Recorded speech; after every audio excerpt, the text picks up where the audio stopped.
Hello दोस्तों, आज के इस वीडियो में हम लोग देखने वाले हैं short trick of matrices. Matrices के कुछ क्वेश्चन है यहाँ पे, उसका शॉर्ट ट्रिक हम लोग देखने वाले हैं यहाँ पे, और साथ ही में उसी टाइप के कुछ और क्वेश्चंस हम लोग यहाँ पे पढ़ने वाले हैं। ठीक है, चलो देखिएगा। सबसे पहले यहाँ पे हमको दोनों भी क्वेश्चन में हम लोगों को यहाँ पे उन्होंने एक मैट्रिक्स दिया हुआ है। दोनों मैट्रिक्स अलग अलग है और उनका देन पूछा गया है कि इसका आंसर क्या आएगा। ठीक है, अब यहाँ पे जो पूछा गया है दोनों भी क्वेश्चन में एज इट इज जरा अच्छे तरीके से देखा जाए तो दोनों भी सिमिलर दिख रहे हैं, लेकिन जो ए का जो सफिक्स है वो वाला वैल्यू और इस ए वाला वैल्यू, स्मॉल ए का और कैपिटल का ए का जो वैल्यू है यहाँ पे बेटा वो क्या है, सेम सेम है। अगर ऐसे सेम सेम वैल्यूज आते हैं, जैसे कि यहाँ पे 11 11 ए फर्स्ट रो फर्स्ट कॉलम मतलब ये वैल्यू, और ये कैपिटल ए का भी वही value first row first column, then second row first column second row first column same ही वैल्यू है, यहाँ पर भी सेम ही टर्म है कि नहीं। अगर ऐसे सेम सेम टर्म आते हैं बेटा तो उसका शॉर्टकट आंसर लिख लेना बेटा, उसका डिटर्मिनेंट निकालना है आपको। तो इसका ऑप्शन बन गया यहाँ पे सी। ध्यान रहे ये जो नीचे वाले जो टर्म्स है वो अगर same same same same same same आते हैं तो उसका आंसर हम लोग डिटर्मिनेंट से निकालेंगे। अब यहाँ पे डायरेक्टली उन्होंने डिटर्मिनेंट ऑफ ए दिया है करके यही आंसर हमारा है।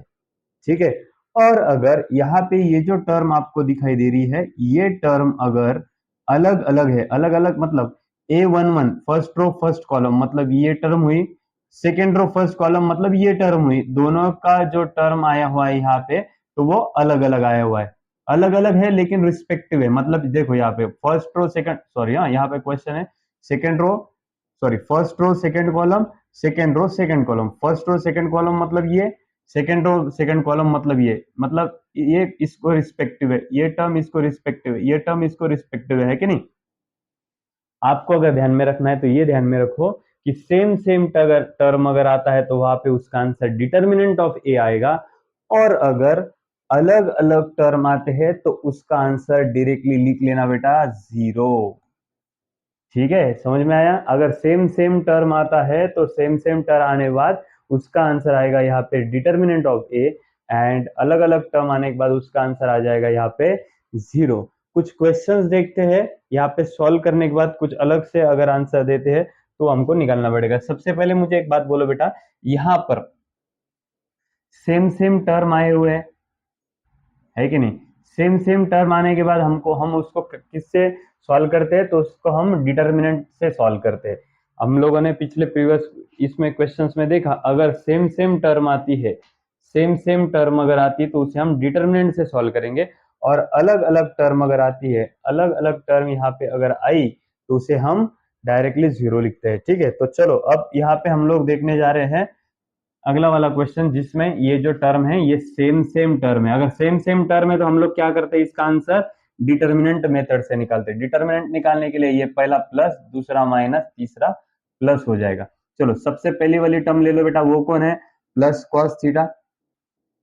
उसके बाद में जो टर्म लिया उसका कॉलम और रो छोड़ दो, ये चार टर्म यहाँ पे बचे हुए, बोलो बेटा उनका क्या हो जाएगा, cross multiplication. Cos theta into one cos theta, minus one zero into zero zero, ये पहला टर्म हो गया। उसके बाद में minus sine theta, minus sine theta, जो भी वैल्यू लिया उसका क्या करना है बेटा, जो भी वैल्यू लिया उसका कॉलम और रो छोड़ देना है। क्या बचा, एक दो तीन और ये चार वैल्यू बचे, तो minus sine theta into one, ये बन गया माइनस साइन थीटा, और ये जीरो इंटू जीरो, ये बन गया जीरो, दोनों के बीच में माइनस का साइन, और आखिरी टर्म प्लस, ये टर्म जीरो होने की वजह से अगला वाला पूरा टोटल टर्म ही जीरो हो जाएगा करके हम लोग वहां पे नहीं लिखेंगे।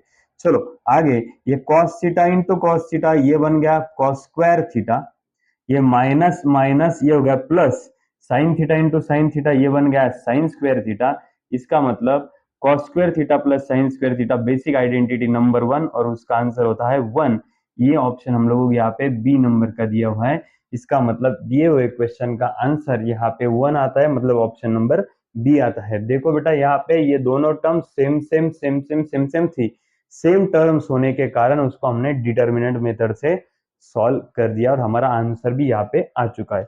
अब अगले वाले क्वेश्चन में जाते हैं। चलो वापस से एक बार अगर इसको देखेंगे तो सेम सेम टर्म है, सेम सेम टर्म है, इसका मतलब आपको इसको डिटर्मिनेंट मेथड से सॉल्व करना है। कैसे सॉल्व करेंगे? पहले को प्लस, दूसरे को माइनस, तीसरे को प्लस। चलो पहला वाला वैल्यू ले लो +1, जो वैल्यू लिया उसका कॉलम और रो छोड़ दो, चार जो वैल्यू बचे वो वैल्यू लिख लो 1 5 4 7। उसके बाद में दूसरा वाला वैल्यू माइनस करके वैल्यू लिखो -2, जो भी वैल्यू लिया उसका कॉलम और रो छोड़ दो, क्या मिला 1 5 2 7, 1 5 2 मिनट 1 5 2 7। उसके बाद में तीसरा वाला वैल्यू +3, वो वाला वैल्यू ले लो +3, जो वाला वैल्यू हम लेंगे उसका कॉलम रो छोड़ दो, क्या बचा 1 1 2 4, 1 1 2 4। चलो सॉल्व करो इसको, 1 को 1 as it is cross multiplication करा देना, 1 इंटू 7 7, 5 4 जा 20, दोनों के बीच में माइनस का sign -2। Once again 1 into 7 7, 5 into 2 10, दोनों के बीच में माइनस का साइन +3। अंदर 1 इंटू 4 4, 1 इंटू 2 2, दोनों के बीच में माइनस का साइन। चलो 7 -20 ये हो गया -13 इंटू 1 -13, -2 7 -3 7 -10 -3, -3 into -2 +6, देन 4 -2 2 2 3 जा 6।